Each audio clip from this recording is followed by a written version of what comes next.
Our final speaker this afternoon is Angela Mulrooney. She's a global speaker and best-selling author and social media expert. She helps entrepreneurs around the world, including me, to unleash their potential by developing their brand or simplifying the entrepreneurial journey. Angela takes clients from chaos to organization so they are at peak performance all year round. Help me welcome Angela Mulrooney.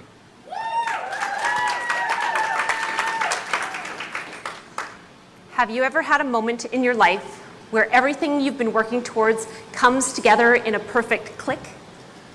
Oh, it's like magic when it happens. But what happens when that click occurs, it starts propagating a series of cracks that destroy your life? That's what happened to me just over a decade ago. I had wanted to be a dentist since I was 2 years old.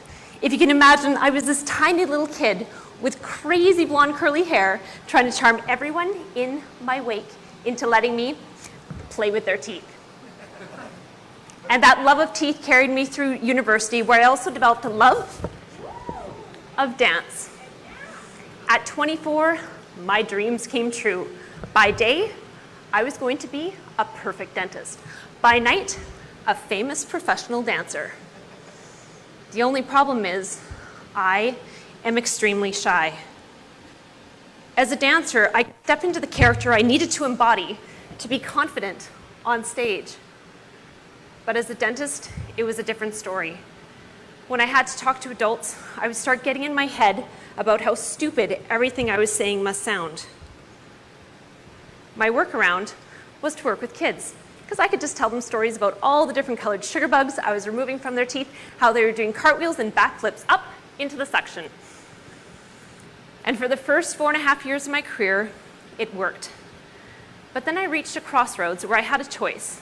I could stay the shy, perfect associate in my comfort zone, or I could pivot and start realizing my full potential.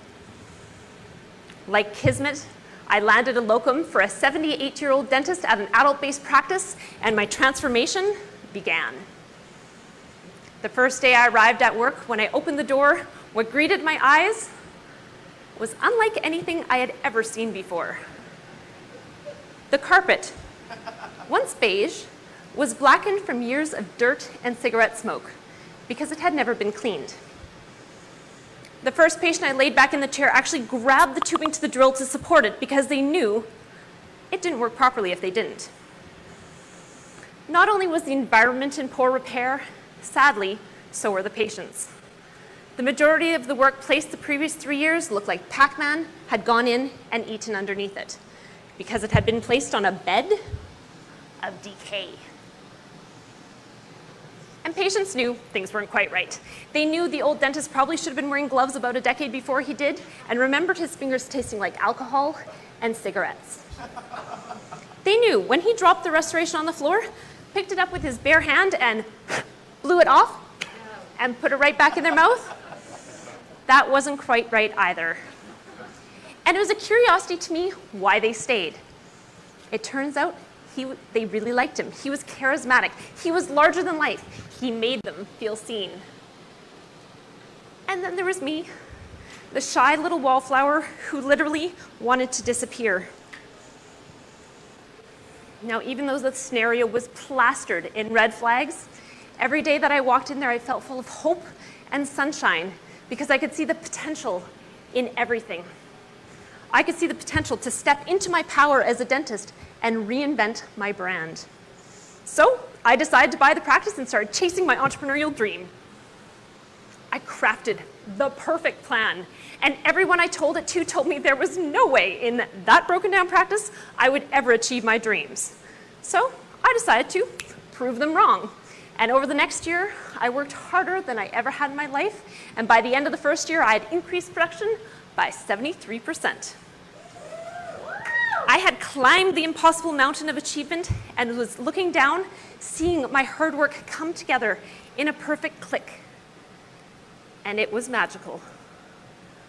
But that click started propagating a series of cracks down the mountain that would soon have me in free fall back down to the bottom. In dental school, they told us if we took really good care of the patients, we could avoid being sued. I had tried to take perfect care of the patients. But my life changed on a Tuesday afternoon when 2 registered letters arrived at my practice. I'd never received a registered letter before, so I was actually pretty excited about the whole thing because I thought it was a milestone in being a business owner. So I happily took my letters into my office, opened the first one, and as I started to read it, the room started to spin. I lay down on the floor, opened the second one, and the news was just as bad. 2 of the employees that I'd inherited with the practice, who had worked for me for 9 and 10 months respectively, were suing me for $150,000 for wrongful dismissal. Soon after, patients were canceling left, right, and center. And when I asked them why, they told me they didn't have jobs, they didn't have insurance, they didn't have money, because while I had been so busy chasing my entrepreneurial dream, I hadn't noticed that around me, the economy had soured, and we were now in the full throes of the global financial crisis. Between the wait, news was just as bad. 2 of the employees that I had inherited with the practice, who had worked for me for 9 and 10 months respectively, were suing me for $150,000 for wrongful dismissal. Soon after, patients were canceling left, right, and center.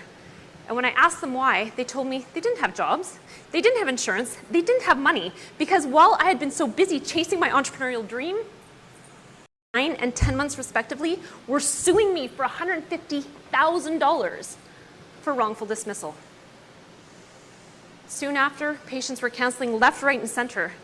And when I asked them why, they told me they didn't have jobs, they didn't have insurance, they didn't have money, because while I had been so busy chasing my entrepreneurial dream, I hadn't noticed that around me, the economy had soured, and we were now in the full throes of the global financial crisis. Between the weight of the lawsuit and the weight of the economic downturn, I started to feel like I was being crushed. And for the first time in my life, I realized I stood to lose it all. I stopped dancing. I stopped talking to my friends because I was so ashamed that I had climbed the impossible mountain and I was in free fall because I'd been naive enough to believe that I could make my dreams come true. The only thing allowing me to even feebly try to gain a toehold on my career was knowing that on the eve of my 30th birthday, I would know my fate. I would know whether these 2 ladies had either accepted or countered my settlement offer. So at least there would be some sort of pathway forward. The eve of my 30th birthday came. 4 p.m. came, I heard nothing. 6 p.m., crickets. By 8 p.m., I finally got a hold of the lawyer and she told me they hadn't bothered to respond. I hadn't even known that that was one of the options, and I had been waiting these last few months for this moment to determine what my future held, and suddenly I was in further free fall.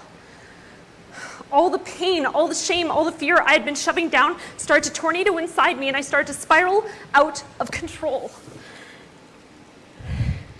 And it hadn't been that long since I was actually full of hope and sunshine, and now all there was darkness. I eventually peeled myself off the floor, walked down into my basement, and as the cool air hit my face, I felt relief because I knew my pain would soon be over. I climbed up on the stool that I'd placed, reached for the rough rope that I'd hung, and as my hand clasped that rough rope, my cell phone rang. All I wanted tonight was to give into the darkness and end my pain. But I also didn't want to alarm anyone to anything being so wrong. So in order to maintain appearances, I picked up the phone. It was a patient who had asked me to do what the old dentist would have done, which was place another 5-service pinned IRM. And tonight, she had eaten some jujubes and had sucked that IRM right out of her tooth. And now she needed me. She needed me. I took a deep breath. I stepped off the stool and I slowly walked back into my life. I took all my pain and channeled it into achievement. I rebranded my practice. I started competing internationally in dance. I developed my voice as a choreographer as well as a voice in the dental community. That phone call changed my life.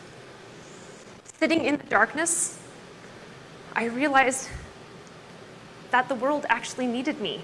But if I was actually going to make a difference, I needed to find my voice. That moment changed the course of my life as well, to end up eventually selling my practice and developing the Unleashing Empire, which includes my social media company, my professional dance company, my business coaching company, as well as my speaking brand. During the pandemic, so many people have sat in the darkness and wondered if the pain was even worth it. And when you have climbed the impossible mountain of achievement and you are in free fall due to failure, whether it's health, wealth, or career, it can feel life-defining. But rock bottom doesn't have to be about how hard you hit. Instead, it can be about how high you choose to bounce back to reach the greatest heights of your life.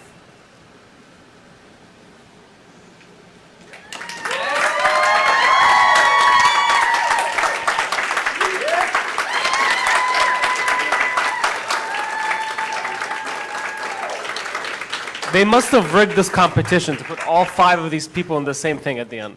5 10s in a row. Yeah, pretty amazing. Awesome job. I don't know if I want to dance or go to the theater, but maybe both. You're amazing. I